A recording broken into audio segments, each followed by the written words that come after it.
आपने खुद ही ने कह दिया अंत भला तो भला।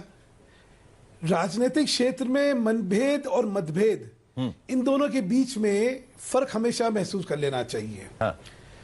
बहुत संभव है कि अलग अलग सोच होती है, अलग अलग व्यक्तित्व होते हैं, इसलिए मतभेद हो सकते हैं और मतभेद रहे हैं, लेकिन मनभेद नहीं होने चाहिए थे, यही हम सबकी कामना थी। और स्थिति जैसी लग रही है उसमें एक सब सुचारू रूप से सारी चीजें चलेंगी, एक एकाग्रता के साथ और एकजुट होकर सब लोग आगे काम करेंगे, ऐसा सब स्पष्ट हो रहा है। पर दो चीजें बताइए, एक तो ये कि स्टेट में विपक्ष में बैठने की बात हो रही है शिवसेना की तरफ से, और सेंटर में अनिल देसाई साहब का नाम जो है वो उस पर जोर दिया जा रहा है। यहां खबर ये है कि नरेंद्र मोदी साहब सुरेश प्रभु जी को जो है वो मंत्री बनाना चाहते हैं, तो ये क्या सब अब ठीक से हो जाएगा?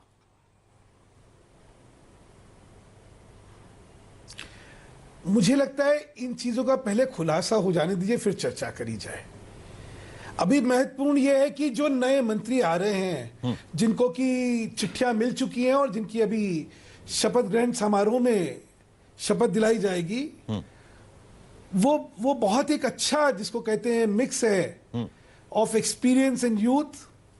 नए चेहरों के साथ कुछ पुराने अनुभवी चेहरे सबको लिया गया है, उनकी क्षमता, उनकी परिपक्वता को देखते हुए और छवि को देखते हुए। तो मुझे लगता है कि इनके आने के बाद एक बड़ा मजबूत एक मंत्रिमंडल बन जाएगा और जिस गति से कार्य होना चाहिए वो अब और गति पकड़ेगी ज्यादा। आलोक मेहता साहब, ये बताएं आप कि जो प्रतिनिधित्व लग रहा है, 22 जो संभावित नाम सामने आ रहे हैं, उनमें लग रहा है कि हर स्टेट से रिप्रेजेंटेशन लग रहा है। हिमाचल की बात करें, उत्तराखंड की बात करें, बिहार की बात करें, राजस्थान की बात करें, पश्चिम बंगाल की बात करें, महाराष्ट्र की बात करें, तो कोशिश है कि पूरा देश जो है उधर से रिप्रेजेंटेशन हो। तो ये एक अच्छी बात समझ में आ रही है। देखिए, निश्चित रूप से इसमें कोई बात ही नहीं है कि सब तरफ के प्रतिनिधित्व तो सबसे होगा, और उसके साथ में लेकिन बिहार को विशेष ध्यान दिया गया, क्योंकि बिहार में चुनाव भी है, लोगों की अपेक्षा है, पिछड़ा प्रदेश भी है, उस दृष्टि से भी 3 मंत्री बनाए जा सकते हैं। रामकृपाल यादव का नाम है, उसके अलावा राजीव प्रताप रूडी साहब का नाम है, उनको भी चाय पर भी बुलाया, गिरिराज सिंह भी वहां पर होंगे। लेकिन मुझे ऐसा लगता है पंकज जी कि थोड़ा नॉर्थ ईस्ट पर, चूंकि सुधांशु जी अपने साथ हैं, सुधांशु जी ने नॉर्थ ईस्ट में काफी काम भी किया है, तो मुझे लगता है कि नॉर्थ ईस्ट से कुछ और प्रतिनिधित्व हो सकता है थोड़ा सा। कई बार तो ऐसी गुंजाइश होती है एक आध मंत्री को बाद में लिया जा सकता है, गृह राज्य मंत्री हैं, बहुत इंपॉर्टेंट पोस्ट नहीं पहले से, लेकिन जब हम और बड़ा प्रतिनिधित्व मानते हैं, नागालैंड जैसे मान लीजिए, वहां से बड़े चुन करके बीजेपी से आए, उनको मतलब जो बने वहां पर अपने मुख्यमंत्री तक रहे हैं, ऐसे व्यक्ति भी यदि आते हैं तो उससे ऐसा लगता है कि जहां राज्यों की हम बात करते हैं, वैसे तो ये बात है कि आप सबका दायित्व है, मतलब राजनाथ सिंह जी भी उत्तर प्रदेश का ध्यान, जरूरी नहीं कि उत्तर प्रदेश का आदमी ही उत्तर प्रदेश का ध्यान रखे या बिहार का ध्यान मोदी जी नहीं रखेंगे, ऐसा नहीं हो सकता। लेकिन ये मुझे जरूर लगता है कि अभी भी कुछ गुंजाइश रहती है, लेकिन कोशिश ये हुई है इस अभी जो विस्तार हो रहा है कि युवा चेहरे भी हों, काबिल लोग हों, और मैं इसलिए आपकी रिपोर्ट थोड़ा, सुरेश प्रभु को शायद और बड़ी जिम्मेदारी, खाली योजना की बात नहीं है, मुझे लगता है उनको कोई बड़ा मंत्रालय भी दिया सकता है, जो उनका एक अनुभव रहा है। जेपी नड्डा है जिनका बड़ा अनुभव रहा है। एक बात जरूर मैं कहूंगा पंकज जी, जैसे आपने राज्य का, दिल्ली में अभी भी चूंकि चुनाव होना है, बिल्कुल डॉक्टर हर्षवर्धन तो हैं, लेकिन उम्मीद ये की जा रही थी कि कोई एक और व्यक्ति होना चाहिए था, चाहे सुधांशु जी यदि शायद राज्यसभा में होते तो। चलिए सुधांशु जी से जवाब ले लेते हैं। सुधांशु जी, जो आलोक मेहता साहब कह रहे हैं, नॉर्थ ईस्ट को आप बहुत भली भांति जानते हैं, असम में आप रहे भी हैं, आपसे ये जानना चाहेंगे कि जब पूरे स्टेट्स जो है उनका रिप्रेजेंटेशन हो रहा है, तो नॉर्थ ईस्ट को कहीं ना कहीं अवॉइड किया गया है, क्यों ये ऐसा हुआ, ये जवाब चाहते हैं। और चूंकि दिल्ली में भी चुनाव होने वाले, तो इनका कहना था कि दिल्ली से कोई और हो सकता था।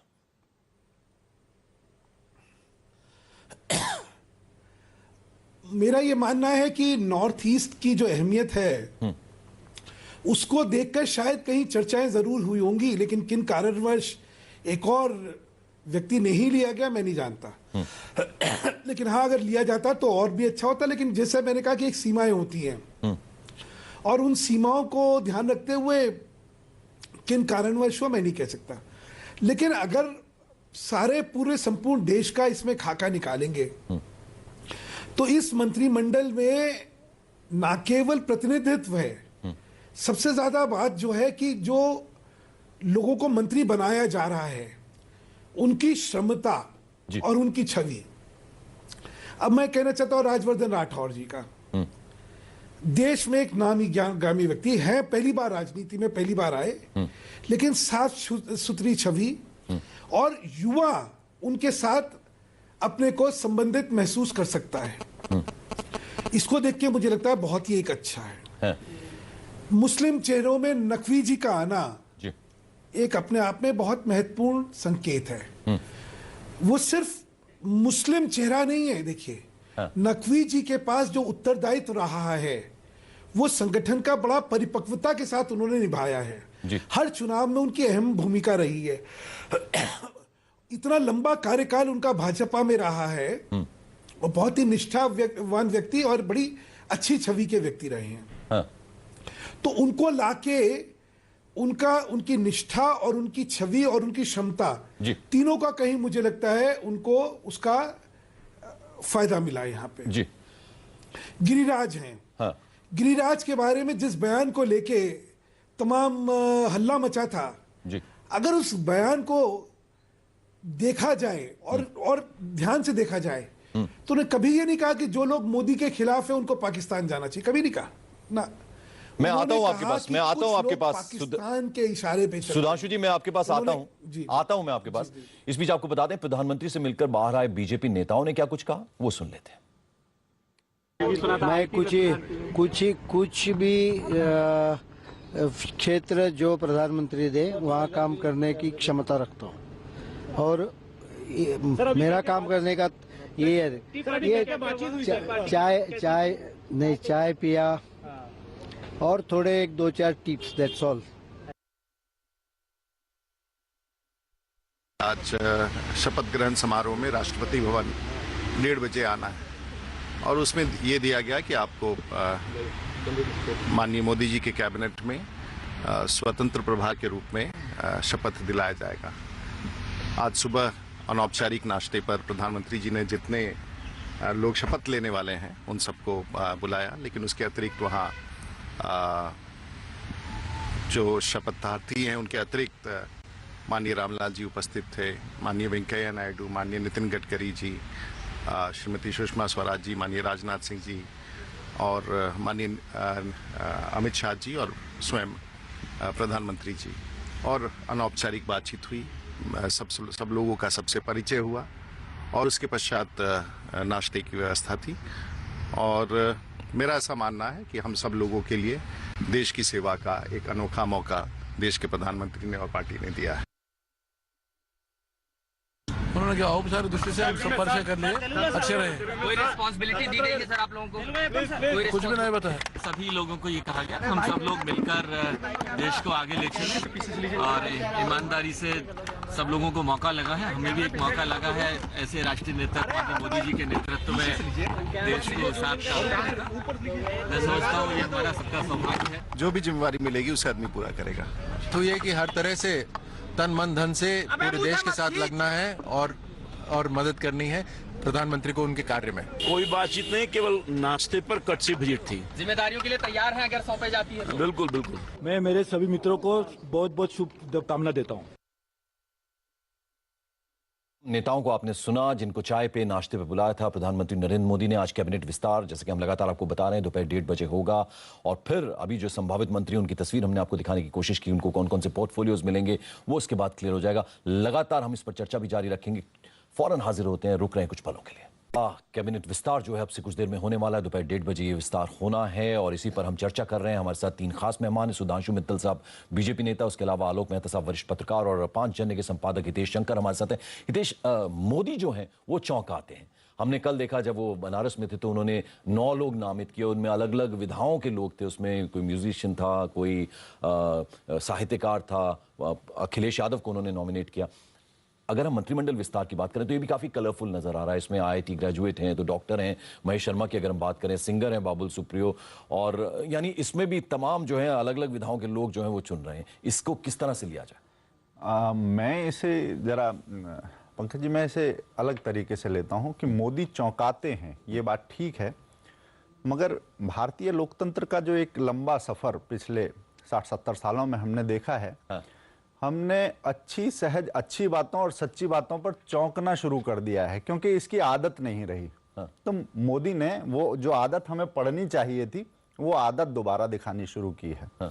और हमें लगता है कि राजनीति में ये तो नहीं होता भाई, ऐसे चेहरे तो नहीं आते, काम इतना ज्यादा तो नहीं होता। एक तो फर्स्ट टाइमर्स हैं कुछ, और फिर ऊपर से एक सिंगर हैं जैसे बाबुल सुप्रियो हैं। बिल्कुल, और पॉलिटिकल अनुभव जो है बिल्कुल नहीं है। मैं अब कहता हूं कि इसमें चौंकाने की बात बिटवीन द लाइंस अगर देखें या थोड़ी गहराई में जाकर देखें तो वैविध्य और कर्मठता का जो मेल है वो राजनीतिक पंडितों को चौंका सकता है।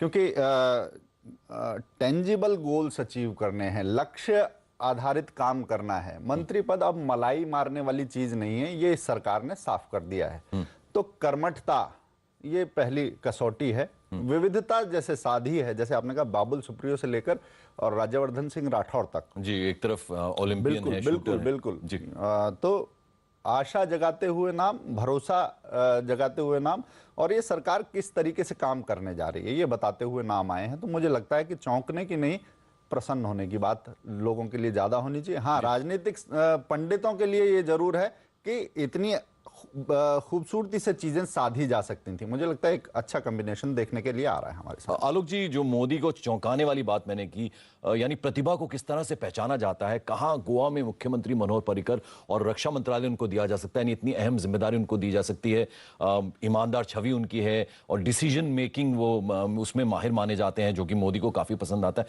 तो आपको लगता है कि जिस तरह से मनोहर पर्रिकर को चुना, बिल्कुल सही डिसीजन उनका? ये पंकज जी, मैं दूसरी बात थोड़ा सा जोड़ूंगा कि ये चौंकाने की बात नहीं है, क्योंकि संगठन में उन्होंने कई वर्षों से काम किया है।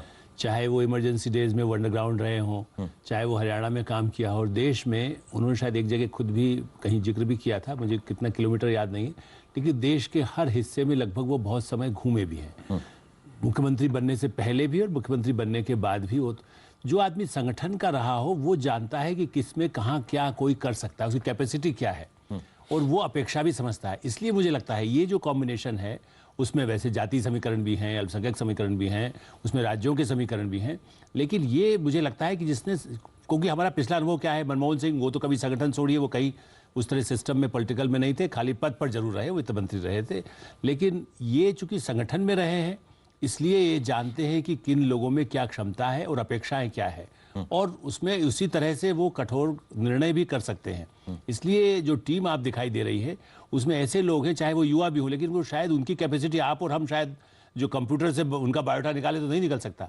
लेकिन शायद मोदी जी बहुत सारे लोगों के बारे में व्यक्तिगत रूप से जानते हैं, या फिर वो फीडबैक लेते हैं और ऐसे लोगों से फीडबैक लेते हैं। एक ये बात पंकज में जोड़ूंगा, शायद सुधांशु जी सहमत हो, कि इस बार पहली बार ऐसा हो रहा है कि गुटबाजी नहीं, वरना मतलब विताल रेस्पेक्ट कहा जाता साहब ये जेटली जी का आदमी है, इसको तो 5 को रख दिए गए, ये राजनाथ जी के आदमी है, इनको 6 को रख दिए गए। ऐसा इस बार हमें कोई समीक्षा करने का अवसर नहीं मिल रहा है, बिकॉज वो जानते हैं कि भाई ऐसा नहीं है कि ठीक है, वो जेटली जी से भी राय तो हो सकता है, कुछ बात पूछना हो तो उनसे फीडबैक ले लेंगे, लेकिन फैसला ये नहीं हो सकता कि गुटों के आधार पर कोई हो, योग्यता के आधार पर हो, और जो वो अपेक्षा करते हैं।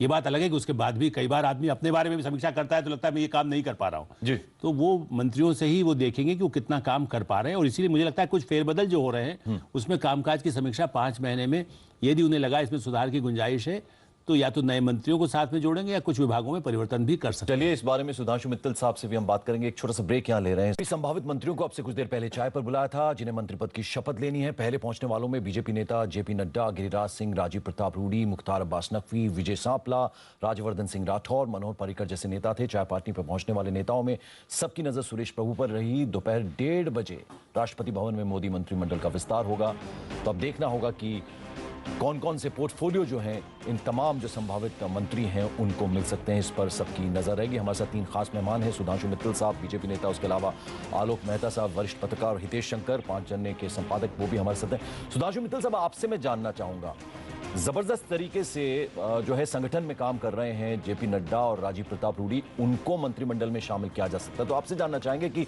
नरेंद्र मोदी ने जब ये नाम चुने होंगे तो किन किन बातों पर उन्होंने ध्यान दिया है? अलग अलग स्टेट का रिप्रेजेंटेशन तो नजर आ ही रहा है।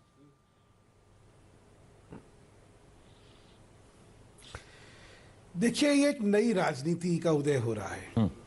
एक परंपरागत राजनीति जिसको हम लोग कहते थे, उसको छोड़ के एक नई राजनीति इस समय देश के सामने निकल के आ रही है, जहां पे संगठनात्मक परिपक्वता,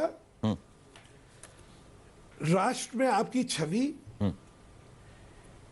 क्षेत्रीयता का एक उसमें जरूर ख्याल इसलिए रखना जरूरी होता है क्योंकि ये कहीं ये भावनाएं ना आए कि देश के इस भाग्य का प्रतिनिधित्व नहीं कराया गया है। तो इन सब चीजों का, जिसको एक कहते हैं कि एक परफेक्ट बैलेंस बनाने का जो प्रयास है, वो वाकई अद्भुत है। अब आप एक एक अगर आप नगीने को देखें, जगत प्रसाद नड्डा ये 1980 से छात्र राजनीति में सक्रिय हैं। ये हिमाचल विश्वविद्यालय के अध्यक्ष रह चुके हैं, विद्यार्थी परिषद में रह चुके हैं, ये जनता युवा मोर्चा में रहे हैं, उसके राष्ट्रीय अध्यक्ष रहे हैं, ये हिमाचल में मंत्री रह चुके हैं। आप हिमाचल का जिक्र कर रहे हैं, थोड़ा हैरानी होती है, थोड़ा सा हैरानी होती है। सुधांशु मित्तल साहब 3 बार से एमपी हैं, एक और नाम है वहां से, और बीजेपी युवा मोर्चा को भी एक तरह से उन्होंने संभाला हुआ, उन्हें नहीं मंत्री बनाया जाता, नड्डा साहब को मंत्री बनाया जाता। अगर नड्डा साहब की आप वरीयता देखें, उनके कार्य क्षमताएं देखें, उनका अनुभव देखें और उनकी संगठनात्मक परिपक्वता देखें, तो ये नाम बिल्कुल उपयुक्त है। अच्छा, एक तरफ युवा मोर्चा की अहमियत को भी आपको समझना पड़ेगा। भाजपा में युवा शक्ति के लिए एक जगह रहे ताकि राजनीति में ये ग्रूविंग ग्राउंड बने, यहां से लोग निकल के आगे बड़े उत्तरदायित्व लें, इसलिए युवा मोर्चा का एक बहुत अहम भूमिका रहती है। उसके अध्यक्ष हैं अनुराग ठाकुर। तो ये कहना कि ऐसे व्यक्ति का उपयोग नहीं हो रहा, ये तो मतलब कहीं नहीं है, बहुत अच्छा उपयोग हो रहा है। और मैंने जैसा कहा कि हिमाचल एक छोटा राज्य है, यहाँ पे ये भी तय करना पड़ता है कि वहां से प्रतिनिधित्व कितना करवाना है। तो उसमें जगत प्रसाद नड्डा अपने आप में बहुत परिपक्व है, और उम्र भी बहुत ज्यादा नहीं है, 55 साल 54 साल के आसपास की उम्र है जी। युवा है इस मामले में, तो मुझे लगता है बहुत ही उपयुक्त उनका। चलिए और नामों पे चर्चा करेंगे। आलोक मेहता साहब, रामकृपाल यादव, राजीव प्रताप रूडी ले लीजिए। आरजेडी से, मैं आता हूं आपके पास। आरजेडी से थे, वो लालू प्रसाद के बेहद करीबी थे, अब उन्हें मंत्री पद दिया जा रहा है। राव वीरेंद्र सिंह की बात करें, वो उनको भी मंत्री पद यहां पर दिया जा रहा है, तो इसको किस तरह से लेंगे आप? देखिए, चौधरी वीरेंद्र सिंह तो वैसे अभी आए हैं कांग्रेस से ही, लेकिन हरियाणा में उनका एक बड़ा एक जाट समुदाय के नाते भी, आप कहें उस नाते भी, और जब वो आए उनकी पत्नी भी चुनाव लड़ी, और जिस तरह से हरियाणा में उनका लाभ मिला होगा, तो एक तरह से कुछ मामलों में ऐसे अनुभवी लोग, चाहे वो दूसरी पार्टी से भी आए हों, कोशिश है कि जब भाजपा में वो समावेश हो गए हैं उनका, तो उनका उपयोग किया जा रहा है।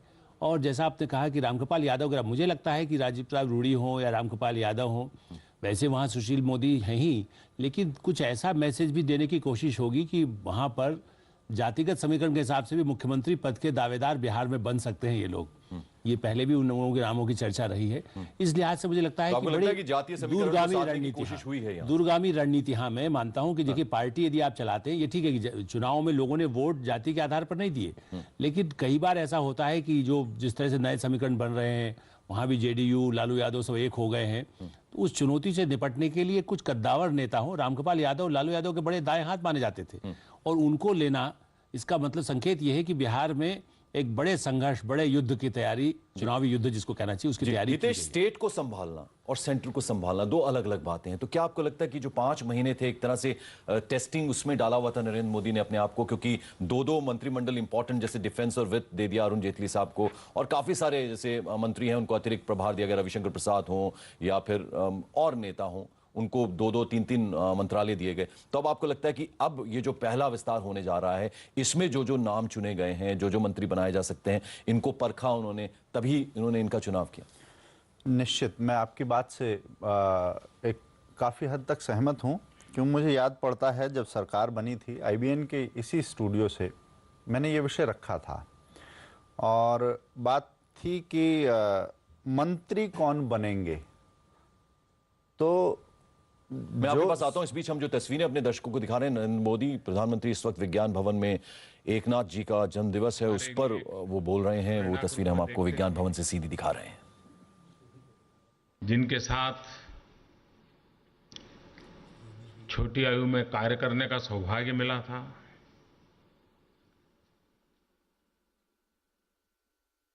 जिनकी सोच हर पल कुछ न कुछ नया सिखा करके जाती थी। ऐसे महापुरुष के शताब्दी पर्व के उद्घाटन समारोह में उन्हें प्रणाम करने के लिए आने का, श्रद्धाभाव अभिव्यक्त करने का अवसर उन्हीं के चरणों में जिसने अपने जीवन का महत्वपूर्ण समय बिताया था, उस व्यक्ति को मिले तो वो कितने बड़े गर्व की बात होती है, आप अंदाज कर सकते हैं।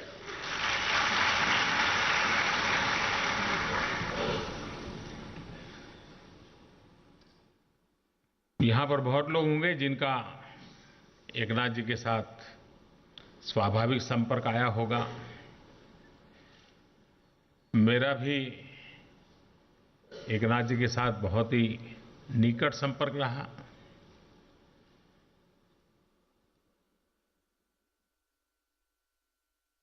और मैंने हमेशा पाया कि वो परफेक्शन के संबंध में इतने आग्रही रहते थे कि कभी-कभी उनके साथ काम करने वालों को भी अपने आप को उस लेवल पे ले जाने में बहुत कठिनाई महसूस करनी पड़ती थी। जब विवेकानंद रॉक मेमोरियल पर स्वामी विवेकानंद जी की प्रतिमा कैसी हो उसका निर्णय हो रहा था और उन चर्चाओं को मैंने भी सुना था। विवेकानंद जी की आंख किस तरफ देखें और उस आंख से क्या दर्शन हो, इतनी बारीकी से वे शिल्पकारों के साथ, उस चित्र बनाने वालों के साथ चर्चा करते थे। जब शिला स्मारक बन रहा है तो सामुद्रिक हवा, उसका अपना एक स्वभाव रहता है। उन पत्थरों का चयन किया जाए ताकि सदियों तक उस सामुद्रिक जो सॉल्ट एडेड एयर रहती है उससे उसको कोई खरोच ना आए। उन पत्थरों का सिलेक्शन कैसे करें? बनाने के बाद भी उनको लगा कि नहीं, आधुनिक टेक्नोलॉजी का कैसे उपयोग किया जाए। तो वो कौन सा केमिकल हो सकता है कि जिसको कुछ वर्षों के बाद अगर लगा लिया जाए तो फिर उसको सुरक्षित रखा जा सकता है। जबकि ये कोई उनके विषय नहीं थे, नहीं वो इंजीनियर थे, न ही वो आर्किटेक्चर थे, लेकिन ये उनकी एक विशेषता थी कि जो भी करें स्थायी भाव से करें, जो भी करें भविष्य को ध्यान में रख करके करें, जो भी करें सहज सरल उपयोगी हो। उन बातों को लेकर के वो हमेशा योजना करते थे। और ये विचार उनके मन में आना कि कोई काम करें तो जन भागीदारी से करें। शायद हिंदुस्तान में ये पहला ऐसा इनिशिएटिव था जिसमें जन भागीदारी का इतना बड़ा व्यापक आयोजन था और समर्थन था। हिंदुस्तान के 40 साल के ऊपर के किसी भी व्यक्ति को पूछोगे तो बहुतेक लोग ऐसा बताएंगे कि हाँ भाई, मैं भी उस समय विवेकानंद रॉक मेमोरियल बनाने के लिए ₹1 मैंने भी दिया था।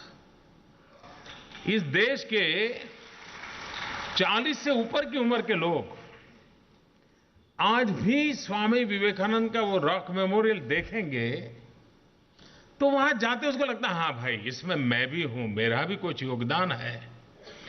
हिंदुस्तान के हर कोने में ये भाव जगाना कि शिला स्मारक भले कन्याकुमारी के समुद्री छोरों के बीच क्यों न हो, लेकिन मैं चाहे नॉर्थ ईस्ट हूं, चाहे मैं पश्चिमी भारत में हूं, चाहे उत्तरी भारत में हूं, या मैं विश्व के किसी कोने में रह रहा हूं, लेकिन इस काम में मेरा भी योगदान है, मैं भी जुड़ा हूं। ये संस्कार, ये एक इमोशनल अटैचमेंट, सिर्फ रुपयों का काम होता तो शायद वो 50 लोगों से डोनेशन ले सकते थे। उनके दूसरा कौशल्य देखिए। इस देश में उस कालखंड में जो राजनीतिक माहौल था, वो एकनाथ जी के काम को और उसको अनुमोदन करने को सराहना करने वाले नेचर का राजनीतिक वातावरण नहीं था। एक प्रकार से उस समय का राजनीतिक जो एस्टैब्लिशमेंट था, वो इस प्रकार की प्रवृत्तियों को अपना राजनीतिक विरोधी खेमे के रूप में देखती थी, वैसा माहौल था। लेकिन एकनाथ जी ने हिंदुस्तान का उस समय का कोई मुख्यमंत्री ऐसा नहीं होगा, कोई गवर्नर ऐसा नहीं होगा, केंद्र का कोई ऐसा मंत्री नहीं होगा जिसके यहां जाकर के दरवाजे पर दस्तक न दी हो। एक एक के पास खुद गए, शिला स्मारक की योजना बनाई, और शायद हिंदुस्तान का कोई राज्य ऐसा होगा जिस सरकार ने सरकार की तरफ से इसमें डोनेशन देकर के हिस्सेदारी न की हो। ये काम छोटा नहीं है। यानी अगर उम्दा उद्देश्यों को लेकर के चलें तो किसी भी राजनीतिक विचारधाराओं से प्रभावित लोगों को भी अच्छे काम के लिए जोड़ा जा सकता है। और इसलिए एकनाथ जी के हर कार्य के मूल बिंदु में एक भाव रहता था, जोड़ना। हर प्रकार के हर प्रकार की चीज को जोड़ना। वे भूतकाल को भविष्य के साथ की जोड़ने में लगे रहते थे, वे विपरीत विचारधाराओं को भी जोड़ने में लगे रहते थे। और उनके इस व्यक्तित्व के कारण 1975 में जब आपातकाल आया, संघ परिवार के लोग, लोकतंत्र में विश्वास करने लोग सारे जेल में थे। लेकिन एकनाथ जी उस समय शासन में बैठे हुए लोगों के लिए भी बातचीत करने का एक अच्छा माध्यम बने हुए थे। ये बात शायद उतनी प्रकट नहीं हुई है। जिस प्रकार से विनोबाजी भावे उस समय आपातकाल में श्रीमती इंदिरा गांधी के लिए एक जगह बने थे, वहां जाते थे, और विनोबाजी का उनको थोड़ा एक आध भाग के काम में भी आ गया था। लेकिन एकनाथ जी रानडे पूरी स्थितियों में से बाहर कैसे निकला जाए, किन किन लोगों से विचार विमर्श किया जाए, शासन में बैठे हुए लोगों को एकनाथ जी पर भरोसा है, उनसे बात की जा सकती है। और एक महत्वपूर्ण भूमिका, क्योंकि उन दिनों में मैं उनके साथ काफी समय रहा था, मैंने इसको, उनके इस कार्य को बड़े निकटता से देखा था। लेकिन वो सबको लगता था कि एकनाथ जी को भी कभी अरेस्ट कर लेंगे, एकनाथ जी को भी जेल में डाल देंगे। लेकिन उनके इस व्यक्तित्व के कारण वे एक प्रकार से उन दिनों में माहौल और ज्यादा न बिगड़े, समस्या के समाधान के रास्ते खोजे जाएं, इसमें अहम भूमिका एकनाथ जी रानडे ने निभाई थी। लेकिन स्वयं प्रचार प्रसिद्धि से दूर रहते थे, अपने काम में डूबे रहते थे, इसलिए इन बातों को कभी उनकी तरफ से उजागर नहीं किया गया। व्यक्ति की पहचान और व्यक्ति की खोज, ये उनकी विशेषता रहती थी। एक बार उन्होंने कहा कि मैं फलाने फलाने ट्रेन से आ रहा हूं, तुम रेलवे स्टेशन पे आ जाओ, और वहीं स्टेशन पर नजदीक में कहीं स्नान वान करके मेरे साथ तुम माउंट आबू चलो। तो मुझे मालूम नहीं था क्या काम है, कैसा है इतना। अब मैंने देखा कि उनको कोई रिजर्वेशन नहीं मिला था, तो वो उस समय शायद 3rd क्लास रहता था ट्रेन में, तो ऐसे ही शायद बैठ करके आए होंगे, बड़े थके हुए नजर आ रहे थे। मैंने कहा थोड़ा आराम कीजिए। नहीं नहीं बोले, आबू पहुंचना है, तुम चलो मेरे साथ। वही स्टेशन के पास एक जगह पे स्नान वान हो गया, हम चल दिए। रास्ते में मैंने पूछा कि ये क्या, अब एकदम से निकले हो, क्या हो? तो रामकृष्ण मिशन के एक स्वामी जी, जो रामकृष्ण मिशन से अलग होकर के अपना आबू में रह करके साधना वगैरह करते थे, अपना एक अलग से जीवन व्यतीत करते थे, वो उनको मिलना चाहते थे। हम गए और मैंने देखा कि उन्होंने जिस श्रद्धा से उनको प्रणाम किया। हम तो एक स्वयंसेवक के रूप में उनके पास थे, हमारा तो कोई रोल ही नहीं था, लेकिन चीजों को देखने का, ऑब्जर्व करने का अवसर था। और वो उनको आग्रह करने लगे कि ठीक है, अब आप रामकृष्ण मिशन की व्यवस्था से बाहर हुए हैं, अलग से काम कर रहे हैं, लेकिन इतना बड़ा काम है, आप विवेकानंद शिला स्मारक की व्यवस्था से जुड़िए और आपकी जो तपस्या है देश के युवाओं को प्रेरणा दे, उसके लिए काम लगाइए। यानी माउंट आबू पर बैठे हुए एक इंसान को अपने काम से जोड़ने के लिए इतना परिश्रम उठा करके आना और 3 दिन रुक करके हर आधे पौने घंटे के बाद फिर सिटिंग होना, फिर 2 घंटे के बाद फिर बैठना, फिर बात करना, फिर खुलेपन से चर्चा करना, पूरी तरह परस्यू करते रहना। मैं देख रहा था कि एक काम के लिए, और जो एक राज्य के लिए कहा जाता है 1 लाइफ 1 मिशन, वो जी करके दिखाया था उन्होंने।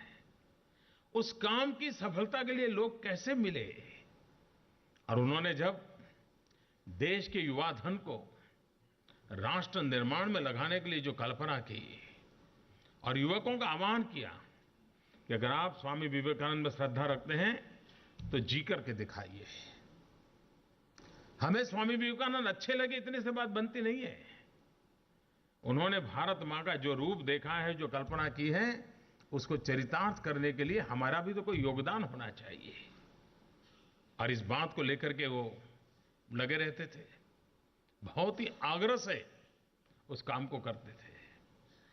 और देश के युवाओं में एक चेतना जगाई। और मैं देख रहा था, क्योंकि उस समय जब गुजरात में इस प्रकार के युवकों का साक्षात्कार होता था, जिनको बाद में इस प्रक्रिया में जोड़ना होता था, उस साक्षात्कार के लिए जो लोग बैठते थे, तो मुझे भी उसमें बैठने का सौभाग्य मिलता था। और उनकी जो टीम आती थी, साक्षात्कार करती थी, पहला लेयर जो पार होता था, बाद में एकनाथ जी स्वयं उनसे बात करते थे। और मैं देख रहा था कि उस पूरी प्रक्रिया से जब एकनाथ जी को कोई भी नौजवान मिलता था, तो उसे लगता था बस अब घर वापिस यहीं से नहीं जाना, यहीं से चला जाना है, एकनाथ जी ले जाओ मुझे, मैं आप जो कहेंगे कर दूंगा। मैं समझता हूं ये अपने आप में बहुत बड़ी उनकी सिद्धि थी। स्वामी विवेकानंद जी ने रामकृष्ण मिशन का निर्माण किया, उसी आदर्शों और विचारों की परिपूर्ति के लिए एक नया प्रकार, और वो भी रामकृष्ण मिशन की सारी प्रवृत्तियों के साथ कंधे से कंधा मिलाकर के। वरना कभी कभार एक ही प्रकार से 2 संस्थान आमने सामने हो जाते हैं या पैरेलल चलने लग जाते हैं। एकनाथ जी को लक्ष्य पे इतना बड़ा श्रद्धा थी कि वे मीन्स के विषय में ऐसी कोई चीज पसंद नहीं करते थे जिसके कारण अंतिम जो लक्ष्य है उस लक्ष्य को कोई चोट पहुंचे। और ये काम को वो लगातार करते रहते थे। उनका उदार मन भी रहता था, वो परफेक्शनिस्ट थे। आप में से सबने उनका परफेक्शन का स्वभाव कैसा है बड़ी बारीकी से देखा होगा, और सादगी कैसी थी। इतना बड़ा शिला स्मारक बनाया, अरबों खरबों रुपए का शिला स्मारक बनाया, लेकिन एकनाथ जी स्वयं वहां जिस कमरे में रहते थे, उसकी छत टीन की एक छत थी, एक कमरा था, उसी में रहते थे। वरना इतना बड़ा कंस्ट्रक्शन का काम चल रहा है, अरबों खरबों रुपए लगे हैं, वे भी अपने लिए एक अच्छा बढ़िया सा मकान वहां बना सकते थे, छोटा बंगलो बना सकते थे, उसमें रह सकते, और दुनिया कभी उसको बुरा नहीं मानती। लेकिन उन्होंने आखिरी अंत तक उसी छोटे से कुटिया में, मैं कहूंगा वो कमरा भी नहीं था, कुटिया थी, टीन की छत थी। आप में से जो लोग उनसे परिचित हैं वो भली भांति जानते हैं, उसी में रहे। यानी सपना पूरा करने के लिए सब कुछ करना, अपने लिए कुछ न करना, ये उन्होंने जीवन भर जी करके दिखाया। और परफेक्शनिस्ट के नाते तो मैं नहीं मानता हूं हम पूरे संघ परिवार में उनकी बराबरी में कोई हो सकता है। वे कागज हो तो कैसा हो, इसमें भी कॉम्प्रोमाइज नहीं करते थे। एक बार गुजरात में आरएसएस का शिविर था, वो आए थे, तो एक परिवार में हमने उनका ठहरने का प्रबंध किया था। और उस परिवार में वो सेट ही नहीं हो पाए, डिस्टर्ब रहते थे। 3 दिन रुकना था, और कमरे में जब जाते थे तो भी उनकी नजर वहां जाती थी, बाहर निकलते थे तो भी वहीं जाती थी। तो मैं पहले 2 दिन तो मिल नहीं पाया, लेकिन तीसरे दिन मैं उनके पास गया। मैं कहा, एकनाथ जी कैसा रहा, कोई कठिनाई तो नहीं हुई वगैरह, क्योंकि हम बड़े शिविर में लगे थे और वो रात को वहां रुकते थे और दिन में शिविर में आते थे। तो बोले, ये जो ट्यूबलाइट है ना, ये टेढ़ी लगती है।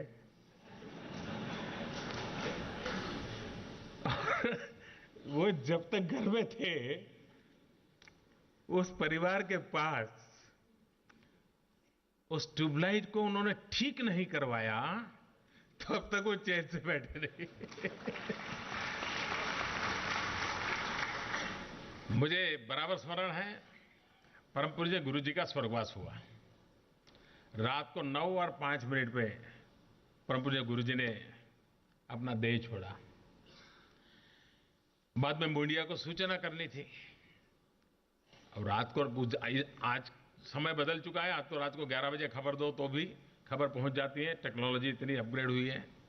अब उस समय 9 बजे हुआ तो ये आवश्यक था कि भी जल्दी से जल्दी मीडिया को जानकारी दी जाए, आगे का अंत्येष्टि कब होगी, कैसे रहेगा सारा। तो उस समय एकनाथ जी नागपुर में मौजूद थे। पुण्य गुरु जी ने जब अपना देह छोड़ा तो उनको कहा गया कि एकनाथ जी जरा ड्राफ्ट बनाइए। अब आप कल्पना कर सकते हैं गुरु जी के प्रति एकनाथ जी की श्रद्धा, उनका समर्पण भाव, समय की पाबंदी, देश और करने के लिए बैठे। 5-6 लाइन, उस समय तो कंप्यूटर था नहीं, टाइपराइटर करे तो भी वो बात बनती नहीं थी। उनके अक्षर बहुत छोटे और बहुत अच्छे अक्षर, हैंड राइटिंग थे उनके। लिखते थे, 3-4 लाइन लिखते थे, फिर उनको लगता था ठीक नहीं तो कागज फेंक देते थे। फिर 5-7 लाइन पर पहुंचते थे, फिर कोई अच्छा नहीं था, कागज करीब 8-10 कागज, परफेक्शन नहीं आने के कारण। और उधर सब परेशान थे, एकनाथ जी वो मीडिया में देर हो रही है, जल्दी कीजिए। खैर, एकनाथ जी का परफेक्शन का नेचर इतना हावी था कि वो नहीं कर पाए। और मुझे याद है आबाजी थत्ते ने उनसे वो कागज छीन लिया और उन्होंने कहा, आपने जो किया है वो परफेक्ट ही है, मैं भेज देता हूं। और उन्होंने भेज दिया। यानी उनका ये जो कहीं पर भी एक शब्द इधर उधर न हो जाए, ये इनकी विशेषता रही। उनकी डायरी, मुझे मालूम नहीं उनके डायरी को रखा गया है, कैसे रखा गया है।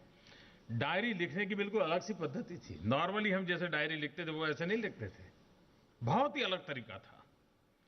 मिलने वाले व्यक्ति, उनसे हुई बातचीत और उसमें से काम में आने वाली अपने जीवन में उपयोगी बात, उसको वो छांटते थे और उसको अपने डायरी के कोने में लिख के रखते थे। और मुझे नहीं लगता, शायद कितने ही कठिन परिस्थिति क्यों न हो, उन्होंने डायरी अपनी छोड़ी हो। इतने परिश्रमी, इतना जीवन, लेकिन एक और बात थी, वे कभी बीमारी सहन नहीं कर पाते थे।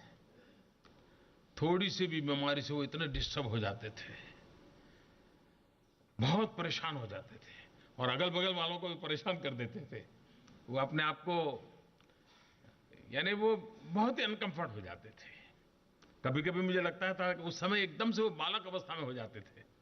क्योंकि मैंने उनके निकट इस प्रकार से रहा हूं, इसलिए मैं उन बातों को आज मैं जब यहां आ रहा था तो मन कर रहा था कि मैं और कोई भाषण करने के बजाय मैं ही कुछ पल के लिए एकनाथ जी को जी लूं और उस जीने के भाव से मेरे हृदय से बातें निकली हैं। लेकिन जो बात उनकी श्रद्धा युवकों में थी, जो बात विवेकानंद जी ने कहा था कि मुझे 1000 युवक मिल जाए मैं दुनिया में ये कर सकता हूं, इनके मन में था कि विवेकानंद जी के सपनों वाले युवक कैसे तैयार करें, और उसी में वो लगे रहे। आज नॉर्थ ईस्ट के अंदर इतना साइलेंटली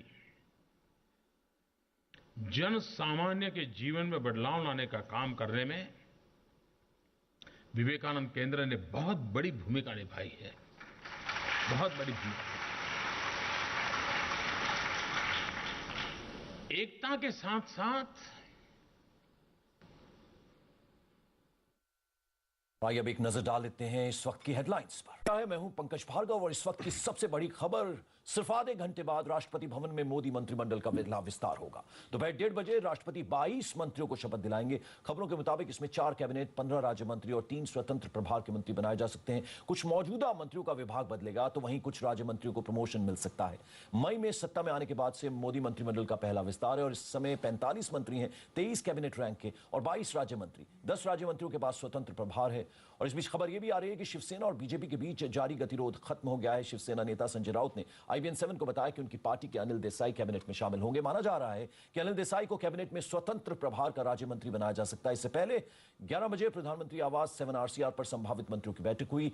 नरेंद्र मोदी ने सभी संभावित मंत्रियों को चाय पर बुलाया था जिन्हें मंत्री पद की शपथ लेनी है। पहले पहुंचने वालों में बीजेपी नेता JP नड्डा, गिरिराज सिंह, राजीव प्रताप रूडी, मुख्तार अब्बास नकवी, विजय सांपला, राज्यवर्धन सिंह राठौर, मनोहर पर्रिकर जैसे नेता थे। चाय पार्टी में पहुंचने वाले नेताओं में सबकी नजर सुरेश प्रभु पर भी रही। गोवा के मुख्यमंत्री पद से शपथ लेकर कैबिनेट में शामिल हो रहे मनोहर पर्रिकर कल उत्तर प्रदेश से राज्यसभा के चुनाव के लिए पर्चा भी दाखिल करेंगे।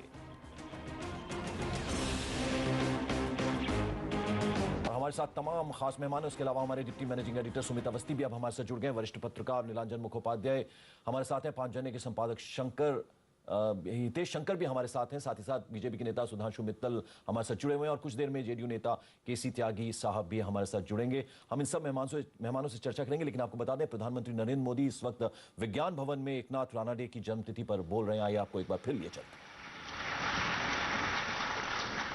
सार्थक होने के लिए सफलता एक स्टेशन है जो सार्थकता की ओर ले जाने के लिए आखिरी स्टेशन पर ले जाता है। लेकिन सफलता ये जिंदगी का अंतिम छोर नहीं हो सकती है। आज का युग जो कि सफलता से ही बेंचमार्क हो चुका है, उसे सार्थकता की ओर ले जाना ये बहुत ही सार्थक प्रयासों की आवश्यकता रखता है।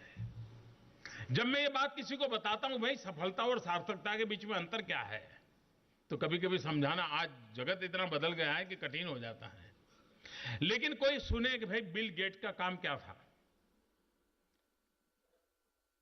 माइक्रोसॉफ्ट के द्वारा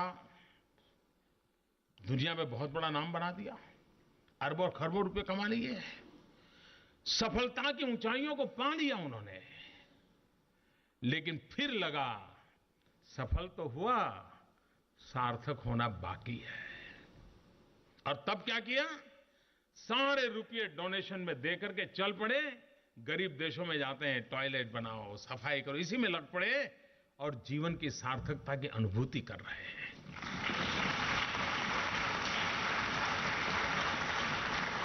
सफलता को सार्थकता की ऊंचाइयों पर कैसे ले जाएं, जीवन सिर्फ सफल नहीं, जीवन सार्थक कैसे हो, ये सार्थक जीवन की दिशा एकनाथ जी रानडे के शताब्दी पर्व में अगर हम संदेश देने में सफल होते हैं तो हमारे देश की युवा पीढ़ी को एक नया चिंतन, नई दशा, नया उत्साह, नया उमंग, नई प्रेरणा, नए संकल्प, नए लक्ष्य देने के लिए एक अवसर बनकर के रह जाता है और उस अवसर को हमने लेना चाहिए। एकनाथ जी कभी भी हार मानने वालों में से नहीं थे। वे हर आपत्ति को अवसर में पलटना, इसी को अवसर मानते थे। हर आपत्ति को अवसर में पलटना। जब शिलान्यास की चर्चा चल रही थी, बहुत कठिनाइयां थी, सरकारें अनुकूल नहीं थे, उस पर क्लेम करने वाले बहुत लोग थे, मछुआरों के सामने संकट था कि हमारी रोजी रोटी का क्या होगा, कई प्रकार के संकट थे। लेकिन उन सारे संकटों को समझौते के माध्यम से समाज के लोगों को साथ लेकर के उसका निराकरण हुआ और आज हिंदुस्तान के हर नागरिक को किसी जमाने जो बद्रीनाथ केदारनाथ की यात्रा करने का मन होता था, आज देश के नौजवान को शिला स्मारक पर जाने का मन कर जाता है। ये काम इस पीढ़ी में इस महापुरुष ने हमें दिया हुआ है। लेकिन उन्होंने निर्जीव स्मारक नहीं बनाया, एक चेतनवंत व्यवस्था को खड़ा कर दिया, जो चेतनवंत व्यवस्था समाज जीवन में अविरत चेतना भरने का काम कर रहे, नई पीढ़ी निकलती रहे, राष्ट्र के लिए समर्पित होती रहे और राष्ट्र कल्याण के लिए अपना जीवन लगाती रहे, ये परंपरा को उन्होंने आरंभ किया। मेरा सौभाग्य है ऐसे महापुरुष की उंगली पकड़ करके चलने का मुझे अवसर मिला है। ये सौभाग्य छोटा नहीं होता है। कभी सर पर वो हाथ रखते थे, कभी पुचकारते थे। मुझे कभी कभी मैं देखता था वो कभी दोपहर को सोते नहीं थे। अब हम कभी सोते थे तो मुझे कह रहे थे चलिए खाना खाने के बाद हम टहलेंगे, और वो टहलने के लिए ले जाते थे। और उन्होंने मुझे दोपहर को सोने का बंद करवा दिया था। यानी छोटी छोटी चीजें, एक साथी को कैसे डेवलप करना, एक अपने साथी को कैसे विकसित करना, उसके विषय में कितना जागरूक प्रयास करना, ये उनके जीवन की विशेषता रही थी। मैं उनके जीवन को, उनके कार्य को, उनके सपनों को नमन करता हूं और मुझे विश्वास है कि ये प्रयास देश की युवा पीढ़ी को सार्थक जीवन जीने की प्रेरणा देगा।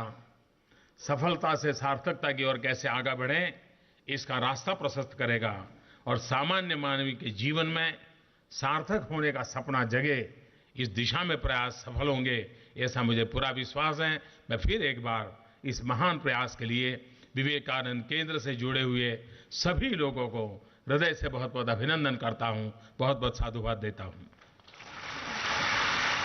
तो तस्वीरें हम आपको दिखा रहे हैं। विज्ञान भवन में एकनाथ रानाडे की जन्मतिथि पर प्रधानमंत्री बोल रहे थे, राष्ट्र निर्माण के लिए युवाओं को जोड़ा। उन्होंने ये बात भी कही एकनाथ रानाडे के बारे में। और थोड़ी ही देर में शपथ ग्रहण समारोह राष्ट्रपति भवन में 1:30 बजे का वक्त तय है, जब 22 जो संभावित मंत्री हैं उनको शपथ दिलाई जानी है। तो 2 तस्वीरें हम आपको दिखा रहे हैं। विज्ञान भवन से अब प्रधानमंत्री निकलेंगे, राष्ट्रपति भवन की तरफ रवाना होंगे, जहां पर शपथ ग्रहण समारोह होगा। हमारे सहयोगी नीरज गुप्ता ने मोदी मंत्रिमंडल में शामिल होने जा रहे बीजेपी के नेता मनोहर पर्रिकर से अब से कुछ देर पहले बात की, सुनते हैं। बात करने के लिए हमारे साथ मनोहर पर्रिकर मौजूद हैं। सर क्या मैं देश के अगले रक्षा मंत्री से बात कर रहा हूं? कोई तो मंत्री से कर रहे हैं, लेकिन कौन सा डिपार्टमेंट है ये मोदी जी ने देने के बाद ही समझ जाएंगे। सर लेकिन जिस तरीके से मोदी जी एक राज्य से आए दिल्ली के अंदर, उन्होंने भी कहा कि यहाँ आने के बाद मुझे लगा कि यहाँ की चुनौतियाँ बड़ी हैं। आपको भी लग रहा है कि सामने कुछ बड़ी चुनौतियाँ आने वाली हैं? चुनौतियाँ तो है ही, देश बहुत बड़ा है, 125 करोड़ का देश है, तो उतनी ही चुनौती लगेगी। और लेकिन मुझे गारंटी है कि मैं चुनौती बराबर सक्सेसफुली कर सकूंगा। आखिरी सवाल है सर, टी पार्टी में गोवन फिश खाई या ढोकला खाया? टी पार्टी में किधर से फिश आ जाएगा? केवल गोवा में टी पार्टी में आपको फिश मिलेगा जी, यहाँ ढोकला ही मिलेगा। तो यहाँ पे आपने ढोकला खाया। तो हमारे साथ थे मनोहर पर्रिकर, जिनका ये कहना है, जो ये हमें बता रहे हैं कि उन्हें कैबिनेट बर्थ मिलने वाली है, लेकिन अपने पोर्टफोलियो को लेकर अभी पत्ते खोलने को तैयार नहीं है। उसका मनोहर पर्रिकर के मुताबिक उन्हें खुद भी इंतजार है। कैमरा पर्सन पंकज तोमर के साथ नीरज गुप्ता, दिल्ली, IBN 7। हमारे सहयोगी पुनीत त्रिपाठी ने नोएडा के सांसद महेश शर्मा के साथ भी बातचीत की। उन्होंने कहा कि देश सेवा का मौका मिला है, चाय पार्टी में मोदी जी से अच्छी बात हुई है, अभी तक डॉक्टरी पेशे में था, अब राष्ट्र सेवा करूंगा। मोदी सरकार का पहला मंत्रिमंडल विस्तार है और इस मंत्रिमंडल में कुछ नए चेहरे को भी शामिल किया गया है। उनमें है डॉक्टर महेश शर्मा। डॉक्टर साहब, पहले आपको बहुत बहुत बधाई। पहली प्रतिक्रिया आपकी? पल्लवी कहाँ गई? पल्लवी आज इधर आ बेटा। देखिए, एक सामाजिक राजनीतिक जीवन में काम करने वाले कार्यकर्ता को जब कोई मंत्री पद मिलता है या कोई जिम्मेदारी मिलती है तो एक स्वाभाविक खुशी है। ये खुशी मेरे लिए भी है, मेरे परिवार के लिए, मेरी माँ, पत्नी, बच्चे और मेरे सभी सहयोगी साथी जनों के लिए भी है। और अभी हम सवेरे मोदी जी के साथ चाय पर को चर्चा कर वापस लौटे हैं। एक बिल्कुल पारिवारिक भाव, एक आत्मीय भाव से वहाँ चर्चा हुई कोई ऐसा नहीं लग रहा था कि राजनीतिक विषय है। कुछ जैसे परिवार में बैठकर जैसे चर्चा करते हैं, सभी लोगों ने मिलकर वो चर्चा की और सभी लोगों ने संकल्प लिया कि हम सब लोग मिलकर देश को आगे बढ़ाएंगे, ईमानदारी सच्चरिता के रास्ते पर चलकर, धर्म जात बिरादरी की राजनीति से ऊपर उठकर विकास के एजेंडे को साथ लेकर हम आगे बढ़ेंगे। जब आपको खबर मिली तो आपको किसको आपने सबसे पहले खबर दी परिवार में, और परिवार की क्या प्रतिक्रिया थी? देखिए, मुझे सबसे पहले जब फ़ोन आया था तो माननीय मोदी जी का सीधे फ़ोन आया था। मैं समझ रहा था पीएमओ से कोई फ़ोन करेगा, लेकिन जब सीधे उन्होंने कहा पीएम साहब बात करना चाहते हैं, तो वास्तव में एक बार तो हाथ कांपने लगे थे। और बात के अंदर जब उन्होंने कहा कि आपको ये जिम्मेदारी दी जा रही है, आप चाय पर आइए, तो अच्छा लगा। आज उनके साथ मिलकर कुछ और अच्छा लगा। डॉक्टरी पेशे से जुड़े हैं, हम उम्मीद कर रहे हैं कि एक पोर्टफोलियो की अगर बात करें तो उसी की तरफ कुछ ऐसी जिम्मेदारी आपको मिलने जा रही है। देखिए, अभी मंत्रालयों की निश्चितता नहीं हुई है। हम लोगों को क्या दिया जा रहा है वो एक पत्र के माध्यम से, हमें गुप्त पत्र के माध्यम से हमें बता दिया गया है, लेकिन इसकी घोषणा जब हो जाए तभी हम सब लोगों को पता चले। साथ में परिवार के लोग हैं। मैम, डॉक्टर महेश शर्मा की पत्नी उमा शर्मा जी हैं, आपकी क्या प्रतिक्रिया है शपथ ग्रहण के लिए? सभी सहयोगियों के साथ मैं भी एक सहयोगी रही हूँ, तो आज बहुत खुशी है सभी को कि मोदी जी के कर्मठ नेतृत्व में उन्हें काम करने का मौका मिला है। अपनी तरफ से पूरी मेहनत करके ईमानदारी से वो काम करेंगे और देश हित में आगे बढ़ने के लिए मोदी जी का सहयोग करेंगे। तो पूरा परिवार तैयार है, बेहद खुशी है पूरे परिवार में, और एक नए चेहरे को शामिल किया गया है डॉक्टर महेश शर्मा को। पुनीत त्रिपाठी, नोएडा, IBN 7। तमाम खास मेहमान इस वक्त स्टूडियो में हमारे साथ मौजूद हैं। हितेश, आपके साथ सवाल मेरा अधूरा रह गया था। जो डिफरेंट कलर्स की मैं बात कर रहा था, अभी आपने महेश शर्मा को सुना, डॉक्टर हैं, उसके अलावा शूटर हैं, राज्यवर्धन राठौड़ ओलंपियन भी रह चुके हैं, बाबुल सुप्रियो सिंगर हैं। तो ये जो सिलेक्शन है वो थोड़ा हैरान करती है आपको? नहीं, मुझे सिलेक्शन बिल्कुल हैरान नहीं करती। जैसे हमारी पहले बात हुई थी कि मोदी चौंकाते हैं, मैंने कहा कि अच्छी सच्ची बातों की आदत नहीं रही, इसलिए हम चौंकने लगे हैं। ये जो सिलेक्शन है इसकी विविधता अपने आप में बहुत कुछ कहती है। युवा हैं, बेदाग हैं, और कॉम्बिनेशन जो है वो राजनीतिक पंडितों को इसके समीकरण समझने के लिए लंबा समय लगेगा। ये 1:30 बजे के बाद 1.5 दिन तक भी समझ आ जाए तो मुझे लगता है कि बड़ी जल्दी समझ लेंगे। ये एक गहरे समीकरण है। दूसरी बात कि हमारी बात जहां पर अधूरी रही थी, मोदी जी का जो उद्बोधन चला उसकी अंतिम लाइन में मुझे लगता है कि वो बात वहीं पूरी हो गई, क्योंकि IBN के स्टूडियो से ही सरकार के गठन के समय मैंने मंत्री पद के दायित्व और नए मंत्रियों के चयन पर एक विषय रखा था। तो सरकार बनने के बाद आज मोदी जी का जो कहना है कि सफलता से सार्थकता की ओर कैसे बढ़ें, तो 5 माह बाद ये जो विस्तार है जी, उस सफलता के बाद टेंजिबल गोल हासिल कर सार्थकता की तरह कैसे बढ़ें, कैसे नए लोगों को जोड़ा जाए और नए लक्ष्य हासिल किए जाएं। मुझे लगता है सार्थकता की तरफ बढ़ने के लिए सरकार का एक महत्वपूर्ण कदम ये है। केसी त्यागी साहब हमारे साथ एक नए मेहमान जुड़ गए, JDU नेता हैं। केसी त्यागी साहब, जो मंत्रिमंडल विस्तार की बात और जो 22 संभावित नाम आ रहे हैं, लगभग पूरे देश से रिप्रेजेंटेशन है, आपकी प्रतिक्रिया?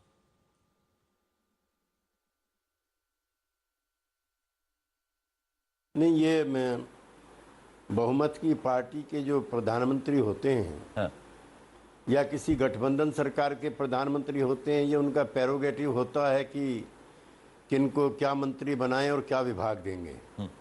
लेकिन कुछ अनियमितताएं मुझको इसमें दिखती हैं, जिसकी तरफ विपक्ष का एक जिम्मेदार कार्यकर्ता होने के नाते मैं इंगित करना चाहता हूं।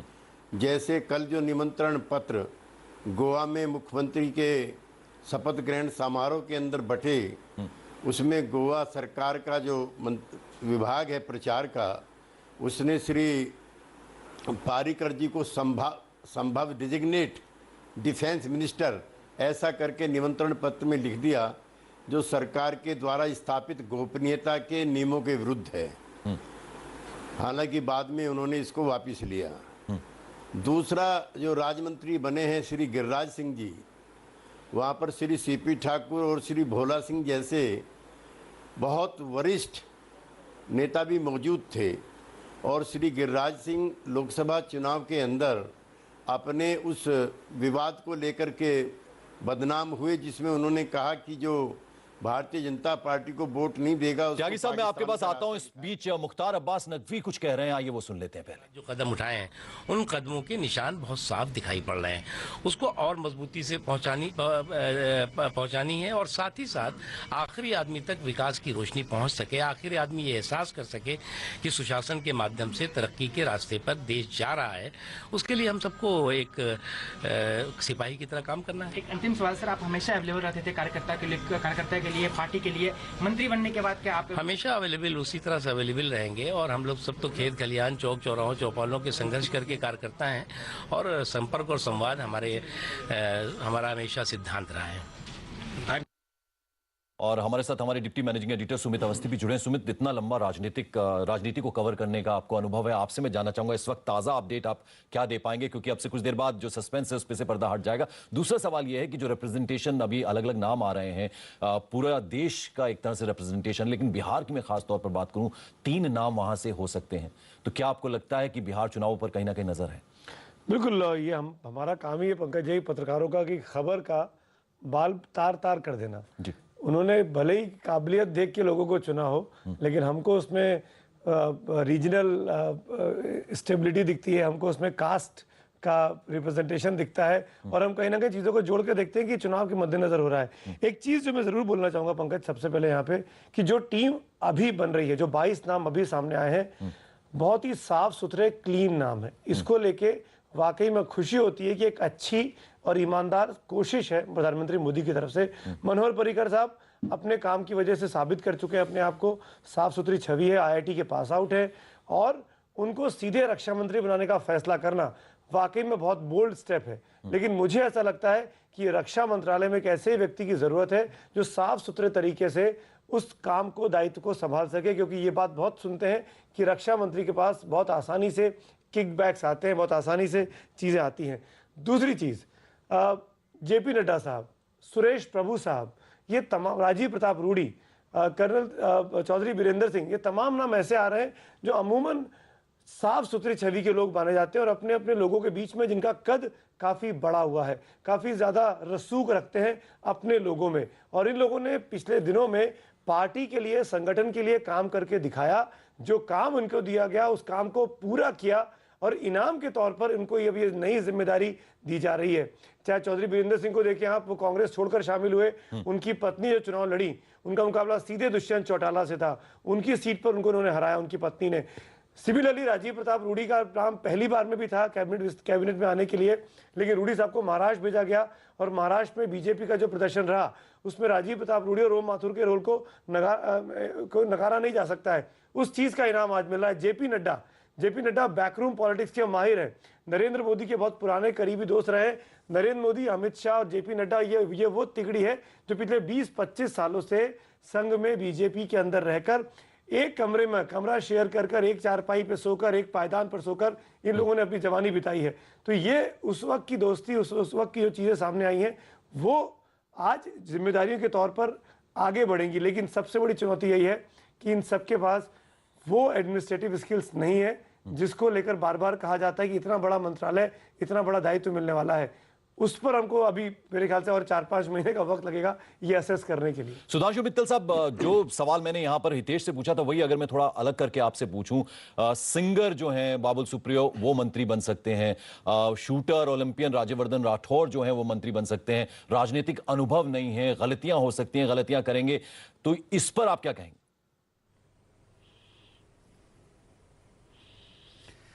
देखिए, नेतृत्व जो है वो तैयार कैसे करा जाता है?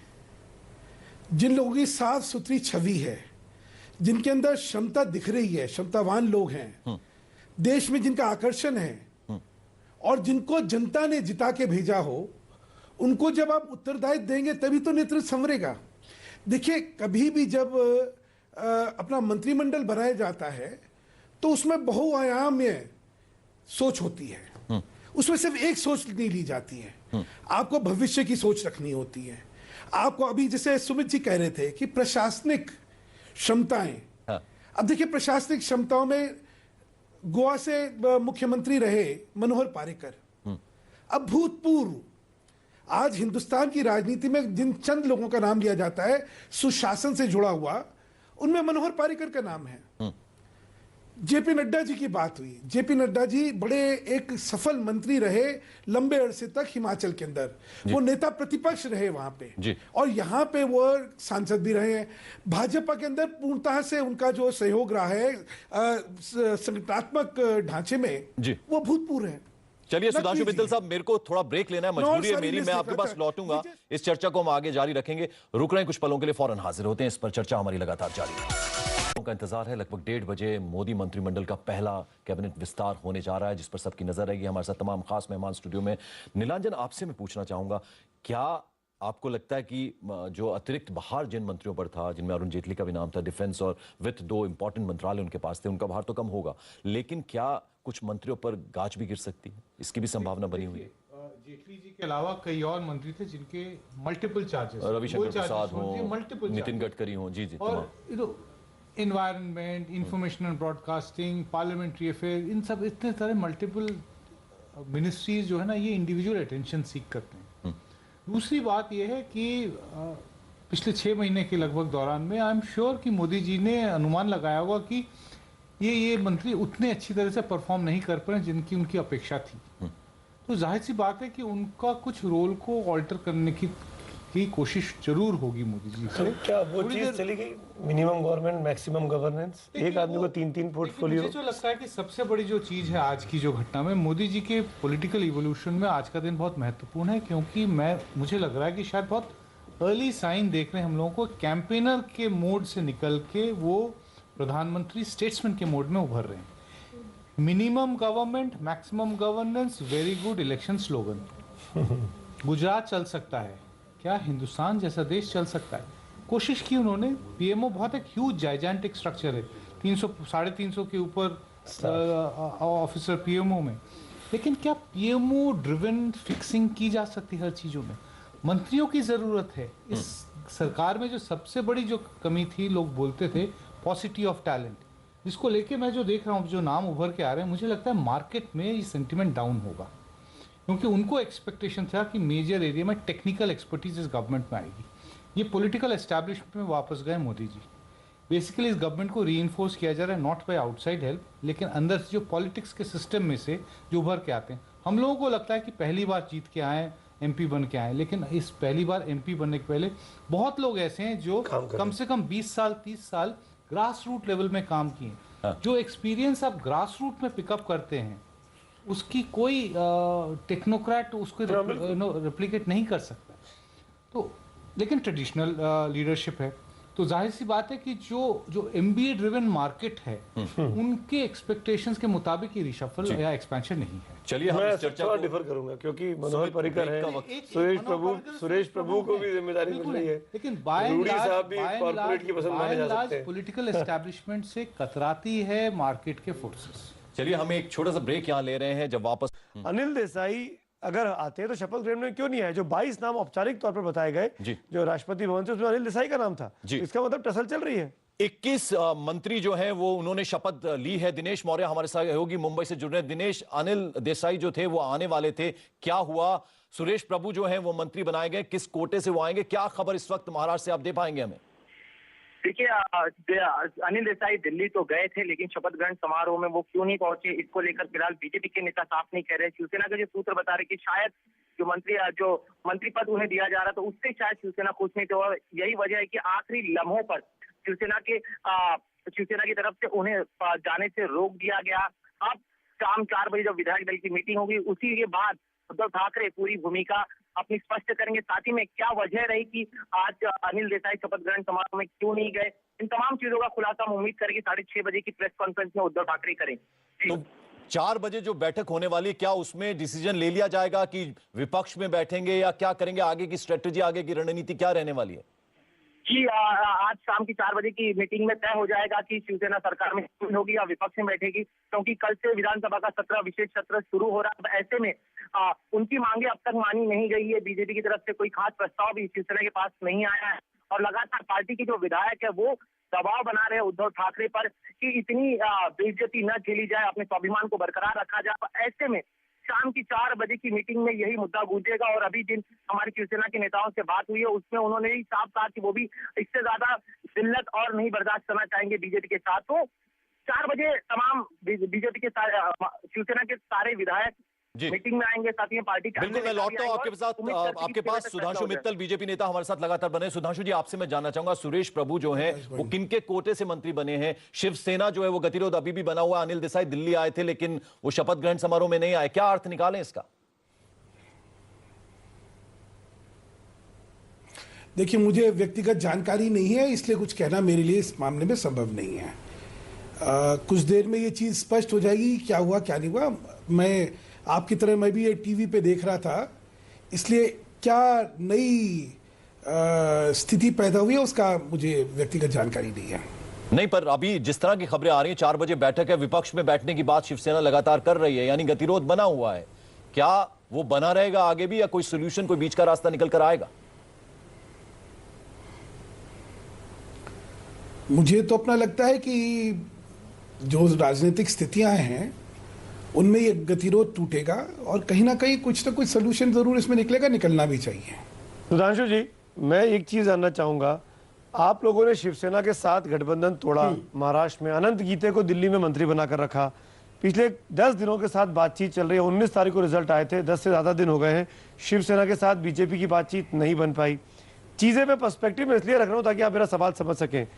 ऐसे में अनंत गीते का जब अनिल देसाई को बुलाया जाता है, दिल्ली आते हैं और शपथ ग्रहण में शामिल नहीं होते हैं, और शिवसेना कहती है कि सुरेश प्रभु उनके कोटे के मंत्री नहीं है, बीजेपी जाने, नरेंद्र मोदी जाने कि वो किसके कोटे के हैं। इस परिस्थिति में अनंत गीते को साथ रखना चाहिए बीजेपी को?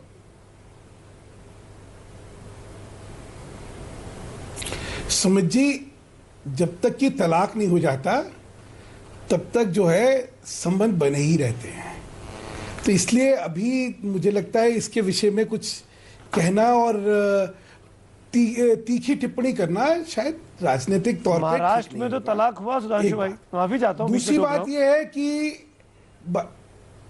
महाराष्ट्र में हुआ ना, यहाँ तो केंद्र में मंत्री है ना। देखिए, अब ये तो हरियाणा था सुधांशु जी, ये तो तौहीन है। हरियाणा में अकाली दल निकलते हैं, आते हैं, लेकिन शपथ ग्रहण में नहीं आते। हाँ ठीक है, बात मैंने कहा कई बार ऐसी राजनीतिक स्थितियां हो जाती हैं जिनमें अनिश्चितता जो होती है उसकी स्थिति बनी रहती है, लेकिन अभी संवाद चल रहा है, संवाद टूटे नहीं है। मुझे लगता है, मैं तो आशावान रहूंगा कि चीजें आखिरकार पे ठीक होने वाली हैं। इसमें राजीव त्यागी साहब, आप कुछ कहना चाहेंगे इसमें? मैं सिर्फ एक बात कहना चाहता, मैं अभी यहाँ तमाम चर्चा में एक चीज कह दूं। जी बोलिए बोलिए। अभी तमाम चर्चाओं में एक गिरिराज जी को लेके एक अभी नसीहत दी गई थी। मैं सिर्फ एक चीज कहना चाहता हूं ताकि तथ्य जो है तोड़ मरोड़े ना जा सके। गिरिराज जी ने जो कुछ कहा था उसकी क्लिप जो है अगर आप कभी चलाएं तो उन्होंने बड़ा स्पष्ट कहा था कि वो लोग जो पाकिस्तान से मिले हुए हैं, उसमें आतंकी हों, चाहे उसमें अलगाववादी हो वगैरह वगैरह, उन लोगों की जगह हिंदुस्तान में नहीं पाकिस्तान में। ये जरा अपनी क्लिप चला लीजिए और फिर उसके परिप्रेक्ष्य में गिरिराज जी के गैर जिम्मेदार हैं या नहीं है वो सोचिए। दूसरी बात, अगर आप ये मंत्रिमंडल देखें तो इतना परिपक्व मंत्रिमंडल बनाया है, विस्तार जो करा गया है कि वाकई काबिले तारीफ है। एक एक व्यक्ति, उसकी राजनीतिक क्षमता, उसकी प्रशासनिक क्षमता और उसकी ख्याति, लोकप्रियता, वो सारी अपने आप में एक बड़ा उत्साहवर्धक अनुभव लोगों को लगेगा।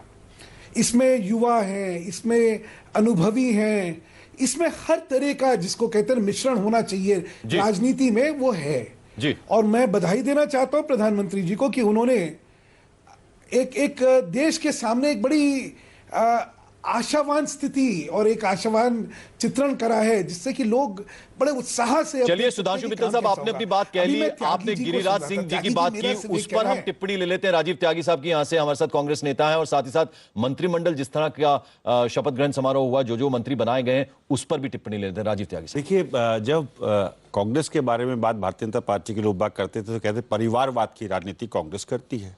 अब जैन सिन्हा किस परिवार से है? महाराष्ट्र में पंकजा मुंडे किस परिवार से हैं?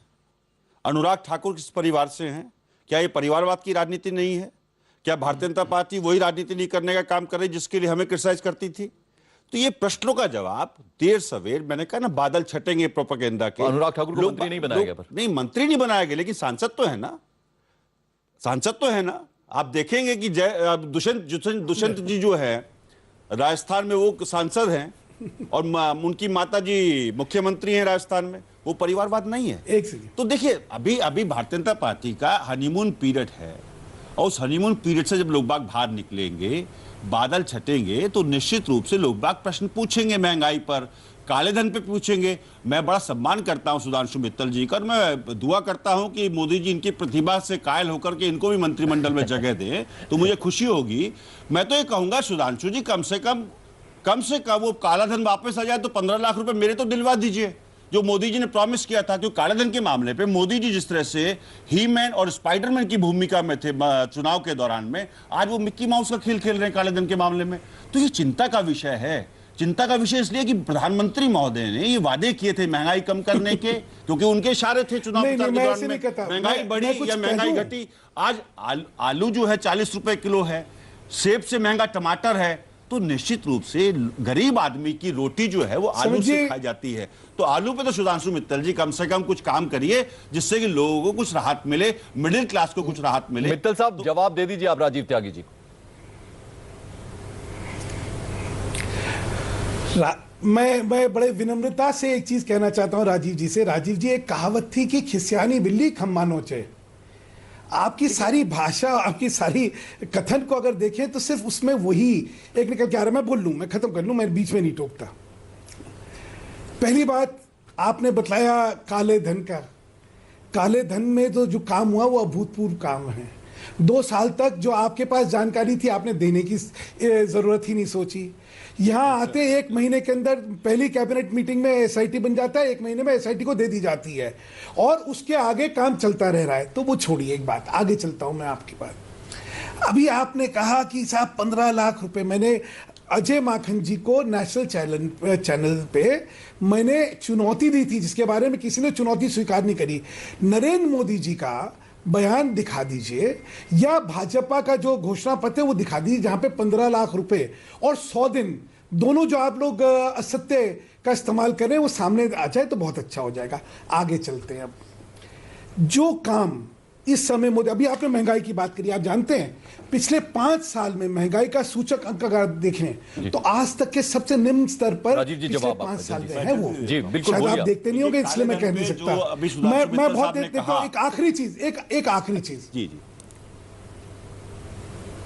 सुधांशु मित्तल साहब ने कहा काले धन के मामले पे, आखिरी चीज मैं जैसे आज शपथ ग्रहण में मंत्रियों ने ईश्वर की शपथ ली है, मैं ईश्वर की शपथ लेकर के कहता हूं, मैंने वो क्लिपिंग मोदी जी की 15 लाख वाली खुद अपनी आंखों से देखी और अपने कानों से सुनी है। मैं उस क्लिपिंग के बारे में तो इतना क्लियर कर दूं सुधांशु मित्तल साहब को, और मैं चैलेंज स्वीकार करता हूं सुधांशु मित्तल साहब का कि वो क्लिपिंग अगर प्रोडक्शन हाउस में IBN 7 के होगी तो वो निश्चित रूप से आर्काइव से निकाल करके दिखा सकते हैं, अभी भी दिखा सकते हैं। नंबर 1। नंबर 2 बात मैं कहना चाहूंगा सुधांशु मित्तल साहब से कि आपने महंगाई की बात की, सूचकांक नीचे आया लेकिन आलू के दाम तो बढ़े, दालों के दाम तो बढ़े, सब्जियों के दाम तो बढ़े, तो सूचकांक कैसे नीचे आया लेकिन दाम बढ़ रहे हैं, ये चिंता का विषय है। अगर आपके 25% प्रोडक्शन, 25% क्रूड ऑयल में अंतर्राष्ट्रीय स्तर पर दाम की कमी आती है तो क्या आपने रेलवे का भाड़ा कम किया? जो रेलवे आपने शुरू की थी, इस बार भाड़ा जो बढ़ाया था, आपने कहा था हम बेहतर सुविधा देंगे। छठ पूजा के दौरान जिस तरह से हादसे हुए नई दिल्ली स्टेशन पर बिहार के लोगों के साथ, तो वो लोगों से छुपा नहीं है। आपकी गवर्नेंस कहां थी, आपकी गवर्नमेंट कहां थी उस टाइम? इस पर मैं सुधांशु जी का जवाब लूंगा। सुधांशु जी, आपने सवाल सुन लिया होगा। सुमित, इस बीच थोड़ा सा अलग भी हम हटें, मैं आपसे ये जानना चाहूंगा कि यहां अब जो नए मंत्री बनाए गए उनकी प्रतिभा को शायद ऑब्जर्व किया गया है इतने 5-6 महीनों के वक्त में नरेंद्र मोदी ने, और फिर उनको मंत्री बनाया गया। क्या कुछ मंत्रियों पर गाज भी गिर सकती है? देखिए, ये सबसे इंटरेस्टिंग एस्पेक्ट होगा अब आने वाले वक्त में, जिसका कि हमको इंतजार है पोर्टफोलियोज का। क्या कुछ लोगों को हटाया जाएगा? क्या ये माना जाए कि जिनके कैबिनेट के रेल मंत्रालय भी स्कैनर में था, हाँ, रेल मंत्रालय में जिनके पोर्टफोलियो में रद्दोबदल हो सकता है, तो क्या वो भी परफॉर्मेंस के बेसिस पे होगा? हेल्थ मिनिस्ट्री ये सवाल भी स्कैनर के अंडर है। हाँ बिल्कुल, हेल्थ है, रेलवे है, नजमा हेपतुल्ला जी की मिनिस्ट्री है, HRD की मिनिस्ट्री लगातार कंट्रोवर्सी में रही। तो ये तमाम चीजें देखनी होगी कि क्या ये जो नए 4 कैबिनेट मंत्री हैं, ये रिशफल के एक्सपेंशन तो हो गया, अब रिशफल में क्या होगा, किसके हिस्से में कौन सा पोर्टफोलियो आता है, उससे चीजें साफ हो जाएंगी कि काम हो पा रहा था या काम नहीं हो पा रहा था उनके द्वारा जो पहले 5 महीने से वहां बैठे हुए थे। जी कहना चाहूंगा, जो मंत्रिमंडल हुआ है और जो सुमित जी कह रहे हैं कि कुछ लोगों को निश्चित रूप से हटाया जाएगा, कुछ को और एडिशन किया सकता है। अब साध्वी कितनी रहेंगी, 1 रहेंगी, 2 रहेंगी, उमा भारती रहेंगी या नई वाली साध्वी रहेंगी, ये भी देखने का विषय होगा। क्योंकि उमा भारती की जो मंत्रालय है, मेरे सूत्र बताते हैं वो भी स्कैनर पे हैं प्रधानमंत्री महोदय के, तो निश्चित रूप से उस पर भी काम होगा। लेकिन आप मंत्री को तो हटा सकते हैं प्रधानमंत्री, लेकिन प्रधानमंत्री अगर डिलीवर नहीं कर पाएंगे तो उनको कौन हटाएगा, ये भी तो एक विषय है ना। चलिए, सुधांशु मित्तल साहब हमारे साथ हैं, उनसे जवाब हम लेंगे। एक छोटा से कुछ पलों के लिए रुक रहे हैं, हम फौरन वापस हाजिर होते हैं।